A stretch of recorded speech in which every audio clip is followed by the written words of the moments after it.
సమస్య ఒకటేనండి. మాకు సాయిబాబా మతము లేకపోతే సాయి సంస్థాన్ లేదా సాయి భక్తులు ఎవరైతే ఉన్నారో వీళ్ళందరూ కూడా తమ రాతల ద్వారా, మాటల ద్వారా, చేతల ద్వారా గత కొద్ది కాలంగా సనాతన ధర్మం మీద దాడి చేస్తూనే ఉన్నారు.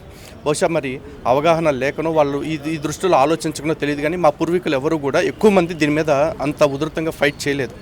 కానీ సాయి మతాన్ని సనాతన ధర్మంలో భాగంగా చేస్తున్న తప్పుడు ప్రచారం ఏదైతే ఉందో దాన్ని తిప్పికొట్టాలని, స్వచ్ఛ సనాతన ధర్మాన్ని మళ్ళీ పునఃస్థాపన చేసుకోవాలన్న ఉద్దేశంతో మేమందరం కూడా షిరిడి సాయి సంస్థాన్ వాళ్ళని లేదా సాయిబాబా జీవితానికి సంబంధించి సచ్చరిత్ర ఆధారంగా కొన్ని ప్రశ్నలు వేశాం. అందులో ప్రధానంగా సాయిబాబా ముస్లిం అనేది ఒకటి, సాయి ఆలయాలుగా చలామణి అవుతున్నవి అవి ఆలయాలు కాదు, దర్గాలు లేదా మసీదులుగా పిలుచుకోవాలని చెప్పేసి, అలాగే ఈ షిరిడి సాయిబాబాకి సంబంధించి ఆయన దత్తాత్రేయుడు అవతారం అని చెప్తారు. అలాగే ఆయనకి దత్తాత్రేయుడే కాదు, మరి ఏ అవతారానికి కూడా ఆయనకి అర్హత లేదని అవతారంగా చెప్పుకోవటానికి ఇత్యాది ప్రశ్నలన్నీ కూడా మేము ప్రామాణిక గ్రంథాల ఆధారంగానే అడిగాము.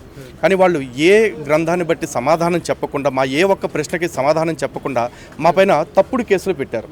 అంటే ఉదాహరణకి నన్ను, కరుణాకర్ గారిని, భాస్కర్ గారిని, శివప్రసాద్ గారిని షిరిడీలో కేసులు పెట్టడం, ఔరంగాబాద్, ముంబైలో కేసులు పెట్టడం, అదేవిధంగా మాకు ఒక్కొక్కరికి 55 కోట్ల రూపాయలు చొప్పున పరువు నష్ట నోటీసులు పంపించడం, తద్వారా ఇట్లాంటివి చేసి మా ప్రశ్నలకు సమాధానం చెప్పకుండా మేము రాజ్యాంగబద్ధంగా అడిగిన ప్రశ్నల్ని, అంటే మా వాక్ స్వాతంత్రాన్ని, భావ ప్రకటన స్వేచ్ఛను కూడా అడ్డుకుంటూ మా పైన దాడి చేయాలని, మమ్మల్ని హత్య చేపించాలని కూడా కుట్రలు చేస్తూ ఉంది షిరిడి సాయి సంస్థానం.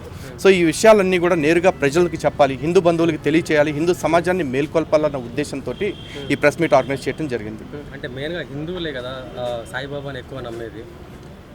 ఎక్కువ మంది హిందువుల చేత సాయిబాబాని నమ్మిస్తున్నారండి. అంత మాత్రాన సాయిబాబా హిందూ దేవుడు అయిపోడు కదా. సాయికి హిందుత్వానికి సంబంధం లేదని సాయి సమాజ్ వాళ్ళు, ఆల్ ఇండియా సాయి సమాజ్ వాళ్ళు, అలాగే సాయి సంస్థాన్ వాళ్ళు కూడా అనేక సార్లు చెప్పడం జరిగింది. షిరిడి సాయి సచ్చరిత్రలో కూడా ఆ విషయాన్ని చెప్పడం జరిగింది. అయినా కూడా హిందువులు నమ్ముతున్నారంటే అది హిందువుల అమాయకత్వం కావచ్చు, లేకపోతే వీళ్ళు చేస్తున్న మార్కెటింగ్ ప్రచారం ఏదైతే ఉందో సాయి సంస్థాన్ వాళ్ళు ఆ మార్కెటింగ్కి సంబంధించిన మాయాజాలలో పడిపోయి కావచ్చు నమ్ముతున్నారు. అంతేగాని సాయికి సనాతనానికి సంబంధం లేదు, సనాతన ధర్మంలో సాయికి స్థానం లేదు. పై సాయి మతం కుట్రలు అనే శీర్షిక మీద ఒక మీడియా సమావేశం ఏర్పాటు చేయడం జరిగింది.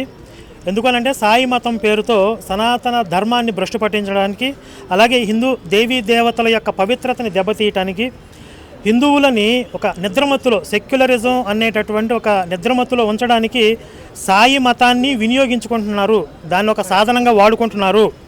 అలాగే హిందువుల్ని లూటీ చేస్తూ హిందూ ధర్మాన్ని నాశనం చేయడానికే ఆ సొమ్ముని, ఆ శక్తిని అంతా కూడా వినియోగిస్తున్నారు అనే వాళ్ళ కుట్రలను బహిర్గతం చేయడానికి, ఈ విషయాలన్నీ ప్రశ్నిస్తున్నటువంటి మాలాంటి వాళ్ళ మీద పరువు నష్టం దావాల పేరుతో కోట్లాది రూపాయలు మా దగ్గర నుంచి వసూలు చేయడానికి, మా ఆస్తులన్నీ లాక్కోవడానికి, అలాగే మమ్మల్ని బెదిరించడానికి, కొడతాం, చంపుతామని చెప్పి పబ్లిక్గా థ్రెటనింగ్ ఇస్తూ, భయపెడుతూ బెదిరింపులకు పాల్పడుతున్నటువంటి షిరిడి సాయి సంస్థాన్ ట్రస్ట్ గురించి అందరికీ తెలియజెప్పడానికి ఈరోజు ఈ మీడియా సమావేశం ఏర్పాటు చేయడం జరిగింది.